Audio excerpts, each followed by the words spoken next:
Hi everyone, thanks so much for watching Get Fresh TV. I'm Jenny Boyle, and today we're going to be talking about standards.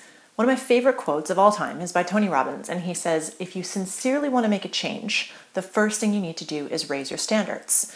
And while I agree with Tony on so many levels, I also think that lowering your standards in some areas is necessary if you want to keep your standards high in others. Let me explain. So last week, I produced a really high quality video for Get Fresh TV. I used my fancy lighting, I used our expensive camera, and I spent a whole bunch of time editing the video. The next day, we went out for dinner with some friends, my husband and I, and when they asked me about my book, I started crying.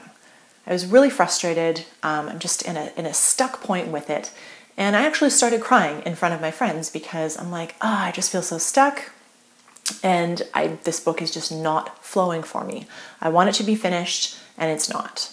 So when we got home, Kevin and I were talking about the book, and he totally called me out.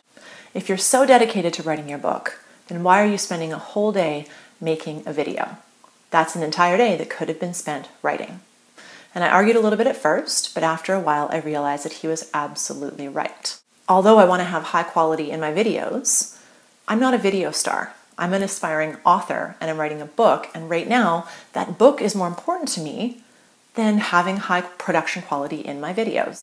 And that's why this video is shot on my iPhone, because lowering the standards and the production quality of my video is in turn going to give me more time to do what I really want to do, which is focus on writing and finishing my book. So there's a term for negative people who need to learn to be more positive, and it's called learned optimism.